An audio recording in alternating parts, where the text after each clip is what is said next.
शीतल जी, आप कर्नाटक भी गए थे, लेकिन कुछ लोग कह रहे हैं कि चलिए मान लीजिए कि उत्तर प्रदेश के अंदर कुछ सीटें वो लूज करते हैं, राजस्थान में कुछ सीटें अगर लूज करते हैं, तो ऐसे बहुत सारे स्टेट हैं, जैसे उड़ीसा का भी जिक्र किया कुर्बान भाई ने, या बंगाल का जिक्र किया, कुछ लोग तेलंगाना का भी जिक्र कर रहे हैं, कुछ लोग तमिलनाडु केरल का भी जिक्र कर रहे हैं, कुछ लोग आंध्र प्रदेश का जिक्र। तो ये 6 राज्य है जहां भारतीय जनता पार्टी अपनी सीटों की संख्या को बढ़ा सकती है।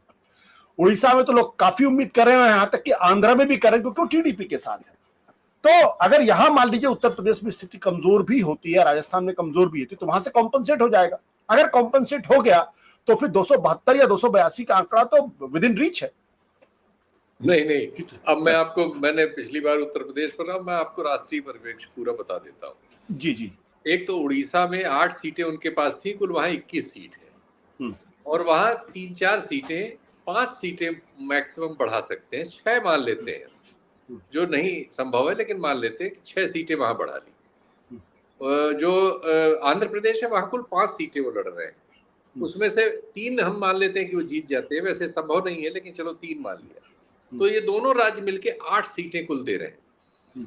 और बंगाल में वो बढ़ नहीं रहे हैं, ये कोई भी नहीं कह रहा है, वहां कितना घटेंगे ये नहीं कह सकते, 1-2 घट सकते हैं वहां, तो लगभग हम उसे यथास्थिति भी मान लें तो कुल ये 8 सीट होती।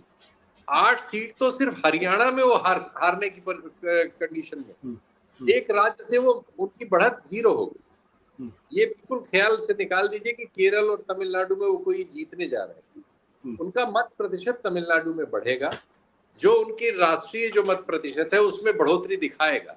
लेकिन आपको याद रखना चाहिए कि 2014 और 2019 में उनका मत प्रतिशत काफी बढ़ा था, अपना दल को मिला के उत्तर प्रदेश में 51-52% हो गया था, लेकिन सीटें कम हो गई थी। 14 में 72 थी और वो कम होके 64 रह गई थी। तो सीटों में कई बार मत प्रतिशत तो बढ़ जाता है, लेकिन सीटों में वो नहीं बदलता। जैसे इस बार जितना मत प्रतिशत गठबंधन का उत्तर प्रदेश में बढ़ रहा है, अगर उस हिसाब से सीटों में वो बदल जाए तो बीजेपी से ज्यादा सीटें आनी चाहिए गठबंधन की, लेकिन वैसा नहीं होगा। वो अलग अलग इलाकों में अलग अलग किस्म का सिस्टम है। जैसे उत्तर प्रदेश में बीजेपी को शहरी सीटों में काफी वोट मिल जाता है, क्योंकि हिंदू मुस्लिम हो जाता है, मुस्लिम आबादी 15%, 20%, 22% ऐसे होती है, और दूसरी ओर 78%, 75-80% होता है, जरा आके वो पूरा वोट डाल लिया जाता है, तो इससे वहां ज्यादा वोट मिल जाता है। अब इसके बाद आइए, तब अगर उत्तर प्रदेश में 20-25 सीटें फर्क करती हैं, पिछली बार 14 थी, मान लीजिए कि उत्तर प्रदेश में 35 से 40 तक अगर विपक्ष जाता है और एक 20 का डिफरेंस यहाँ से पैदा करता है, कर्नाटक में किसी भी सूरत में 11-12 सीटों से कम कांग्रेस नहीं आएगी, उसके पास कुल 1 सीट थी, तो 11 सीटें ये सब बीजेपी की सीट थी वहां, तो ये 11 सीटों का डिफरेंस वहां से आएगा जी। पंजाब में बीजेपी को ये 2 सीटें थी, एक भी नहीं मिलने की कोई संभावना है, कोई एक आध होगी तो देखते हैं, शायद फ्लूक में मिल गई। कश्मीर में घाटी की वो 3 सीटें नहीं लड़े, लद्दाख में वो कमजोर है, इस बार लद्दाख हार रहे हैं। तो अब हिमाचल प्रदेश में 4 उनकी थी, इस बार कम से कम 1 तो वहां हारेंगे ही। तो इन सब जगहों से हम 1-1, 2-2 कम होते हुए आता हुआ पा रहे हैं। इसके बाद 3-4 राज्यों में उनका बुरी तरह से नुकसान है, जिसमें से महाराष्ट्र एक है, बिहार दूसरा है। बिहार में बहुत बड़ी संख्या नहीं गठबंधन जीतेगा, लेकिन वहां उसके पास कुल 1 सीट थी, इसलिए अगर वो 9-10 भी जीत जाता है, 8-9 जीत जाता है, 11-12 जीत जाता है, तो करीब 10 सीटों का वहां से इजाफा करेगा।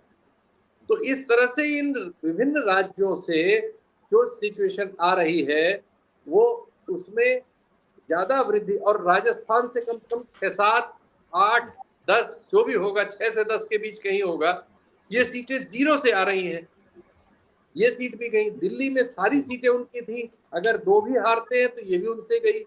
ये सारी सीटें मिलके 40-45 का क्लब कम से कम बनाती हैं, और अगर कुछ परिवर्तन सचमुच में हो रहा होगा तो 50 तक पहुंच जाएंगी।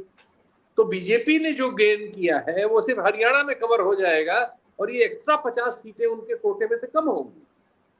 इसलिए मुझे पूरी उम्मीद है कि बीजेपी 250 ±2-3% ये हो सकता है, आइदर वे, इधर या उधर बीजेपी।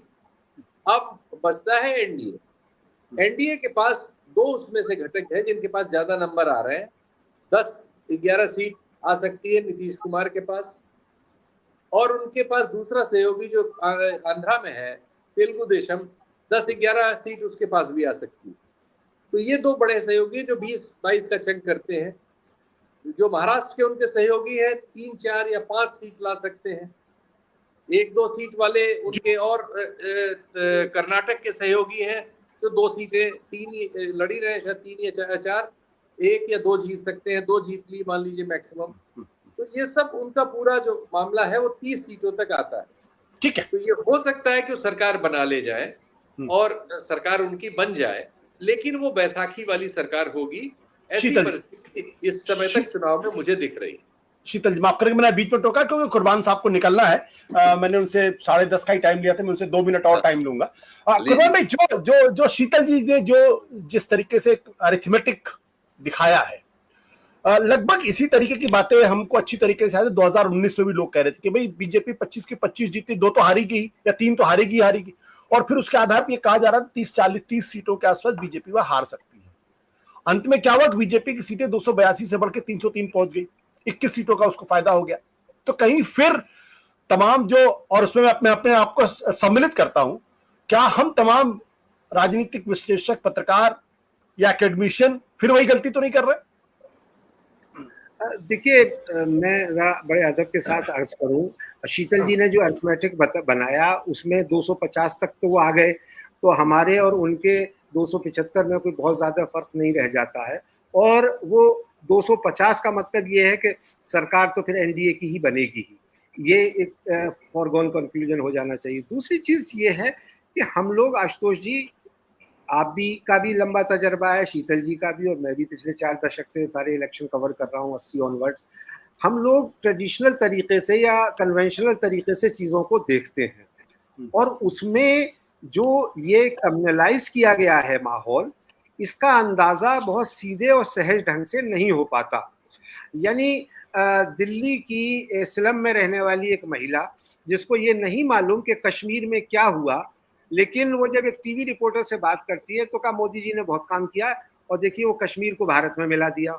वो बहुत इस तरह से अंदाज से बात कर रही है। या उत्तर प्रदेश में कि साहब देखिए राशन मिल रहा है और घर मिल गया और ये मिल गया वो मिल गया, और देखिए राम मंदिर बनवा दिया। अब हम लोग इस तरह से देखते हैं कि भाई राम मंदिर का कोई सीधा इम्पैक्ट नहीं हो रहा है, लेकिन पिछले 30 सालों की जो पॉलिटिक्स थी उसका जो कल्मिनेशन हुआ 22 जनवरी को भव्य राम मंदिर के उद्घाटन के साथ, उसने अक्रॉस द नेशन, और इस बार मुझे एक मेरे खास दोस्त जिनका अयोध्या से ताल्लुक है कि राम मंदिर इस वक्त उत्तर प्रदेश के लोग देखने नहीं जा रहे हैं, या उत्तर भारत के लोग, सबसे ज्यादा गुजरात और दक्षिण भारत के लोग आ रहे हैं। और इसी कारण से इस बार दक्षिण भारत में इनका वोट शेयर बढ़ने वाला है, जिसका जिक्र शीतल जी भी कर रहे थे। तो ये जो चीजें हो रही हैं, ये जो ब्रेन वॉशिंग हुई है, और ये एक बहुत सटल ढंग से जो कम्युनलाइज कर दिया है, अब उसको मैं जरा सा उस ढंग में कह दूं कि भाई ये मैसेज दे दिया है कि ये मुल्क हिंदुओं का मुल्क है, ये वही नंबर 1 के शहरी हैं, बाकी लोग को नंबर 2 का, तो वो, और फिर योगी बाबा जो कर रहे हैं तो उसका भी मैसेज है कि हाँ भाई अगर आपको इस मुल्क में रहना है, यानी माइनॉरिटीज को, अकलियत को, चाहे वो मुसलमान हो, ईसाई हो, सिख हो, उनको सर झुका के रहना पड़ेगा और हम तय करेंगे कि क्या एजेंडा होगा। इसलिए सारे जो मॉडल कोड ऑफ कंडक्ट है उसकी, पीपल्स रिप्रेजेंटेटिव एक्ट, उसकी सबकी धज्जियां उड़ गई, क्योंकि प्योरली कम्युनल लाइंस पर अपील की गई इलेक्शन की, और किसी ने इस देश में उसको चैलेंज नहीं किया, क्योंकि इलेक्शन कमीशन जो है वो तो है ही है। सुप्रीम कोर्ट ने भी अपने हाथ झाड़ लिए कि इलेक्शन के बाद इस मसले पर हम बात करेंगे। ये गंभीर विषय है। जैसे देश की प्रधानमंत्री का इलेक्शन एक यशपाल कपूर के सरकारी नौकर को एजेंट बनाने पर खारिज हो गया, वहां ये पूरे इलेक्शन की धज्जियां उखाड़ी जा रही हैं, कोई बोलने के लिए तैयार नहीं है। तो ये उस पॉलिटिक्स का कल्मिनेशन है कि जिसमें ये बताया गया कि ये बेसिकली डी फैक्टो हिंदू राष्ट्र, और इसलिए हम जब ऐसे असेसमेंट करते हैं कि वीकर सेक्शन किधर जा रहा है, दलित किधर जा रहा है, पिछड़ा किधर जा रहा है, मुसलमान किधर जा रहा है, तो उसमें हम ये गलती कर बैठते हैं। मुसलमान के बारे में भी मैं यहाँ क्लियर करूं कि औरतों की बड़ी तादाद, अच्छा, और औरतों को कोई जाकर के इंटरव्यू नहीं करता, बात नहीं करता, बहुत कम, यानी 100 में से आप 70% मेल डोमिनेटेड लोगों से बात करते हैं सोसाइटी में, और 20-30% वो सबसे बड़ी वोटर है बीजेपी की और नरेंद्र मोदी की, और उनमें से काफी बड़ी तादाद पश्चिमी उत्तर प्रदेश में मैंने देखा कि मुस्लिम औरतों की भी थी कि जिन्होंने कहा कि साहब हमको घर मिला है और हमें राशन आता तो हम तो उसे वोट देंगे। अब इसका कोई तोड़ नहीं है, इसकी कोई लॉजिक नहीं हो सकती, इस पे कोई आइडियोलॉजिकल डिबेट आप नहीं कर सकते, लेकिन ये हो रहा है। तो इन सारी चीजों को भी हमें ध्यान में रखना चाहिए जब हम अपना कोई असेसमेंट करें, एक नए तरीके से शुरुआत करनी पड़ेगी। बिल्कुल। सत्य हिंदी का ऐप डाउनलोड करें गूगल प्ले स्टोर पर।